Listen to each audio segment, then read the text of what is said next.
Good morning. The village of Lions Bay is dealing with a tragedy this holiday season. The coroner's office is now investigating after a little girl died in a hiking accident.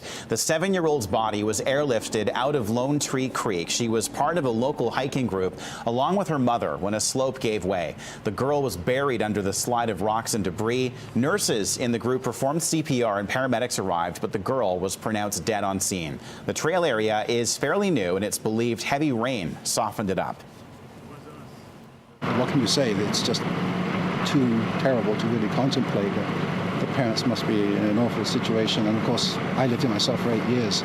You know a lot of the families, and it's very hard on the whole village and community.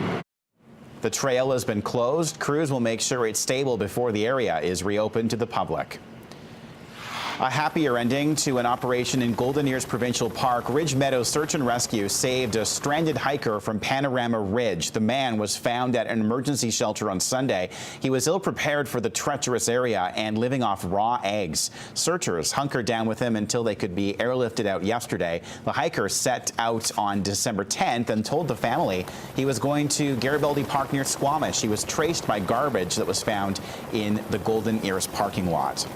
There are reports out this morning that a woman claiming she was abused by the former head of the Vancouver Olympic Games has now dropped her lawsuit. Beverly Mary Abraham was the most outspoken of 3 people who filed claims against John Furlong. They accused him of mistreating students when he taught in Burns Lake back in the 1960s. The CBC is reporting the case was dismissed by consent without costs to either party. Furlong has dropped a suit against the Georgia Strait, but not against the author of the original article, which brought the allegations to mainstream media. Well, it will not be a white Christmas here in Vancouver, but a wet one looks to be a sure bet. Wind and rain could bring another king tide to the region. Water levels are expected to reach their peak on Thursday, Christmas Day. Flooding concerns mean crews have maintained a sandbag barrier near Locarno Beach, and that should protect houses along Marine Drive. Residents are reminded to keep catch basins and storm drains clear of leaves and other debris. Flooding can always be reported by calling 311. A team of SFU researchers was more than willing to let the bedbugs bite in this study. They've made a significant breakthrough as a result of their research. After years of testing, the team has created a bedbug trap. They created a special combination of chemicals which attract the bugs, allowing them to be contained. During testing, this researcher allowed herself to get bitten 180,000 times because aside from minor swelling, she's largely immune to bedbugs. She became by default, so to speak, the person doing all the feeding. I tried myself, I must admit, at the very beginning. Of course, wanted to help. Everybody wanted to help. In my case, I developed a bad rash just after a couple of feedings, a bad rash, so I needed to abandon that, and then it became Regina that did all the feeding. The bedbug trap is expected to be available commercially late next year. It's hoped it can help tenants and landlords determine whether the pests have infested rooms and buildings.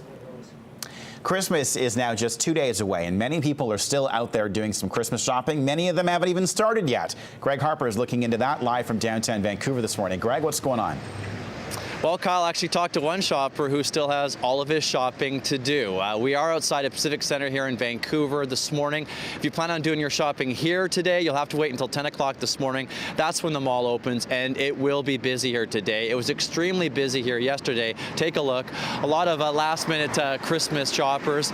And is that you? Are you a last-minute holiday shopper? Apparently, many of us are, according to a recent survey. This was a survey done by retailmenot.ca, an online coupon company, and more than half that were surveyed said they admit, yes, we buy a gift for somebody on Christmas Eve, and 63% of those are men. Here's what these holiday shoppers are saying this morning. It's usually Christmas Eve, the day before, run out, mad scramble to get a couple things, make a bunch of phone calls, ask relatives what the other person would like, and go from there and try to find it. I plan early. I start in mid-November, and I just keep going and going and going. So even though I think I'm finished, I just keep on buying more for some reason. You overdo it, maybe. I do overdo it because I get all caught up in everyone else doing it and keeping on doing it, and so I think, I should keep on shopping. Yeah, there are a lot of those shoppers too, Kyle, the ones that start extremely early, but they just don't stop. They keep going. It will be busy here today, Kyle. It will be busy at grocery stores too. Someone I know did their Christmas shopping last minute one year at a gas station. At a gas station? Yeah.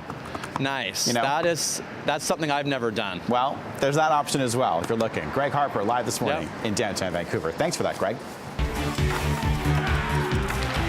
The Vancouver Canucks are now on their Christmas break, but Christmas came early at Rogers Arena last night. Canucks break out. Bieksa might join this rush out of the box. Henrik in on the right side. Here's Bieksa to the net. Scores! The Canucks broke out against the Coyotes in a role reversal from the last time the Desert Dogs were here. Arizona won that game last month 5-0. Alex Burrows broke a 9-game goalless slump by scoring 2 of them last night. Canucks take this one 7-1. They're off until Sunday when they'll start a road trip in Anaheim. Jannik Hansen was expected to play last night, but hours before puck drop, the Canucks decided not to let him play to undergo more medical tests. Hansen collapsed on the bench during Saturday's game against the Calgary Flames after taking a big hit.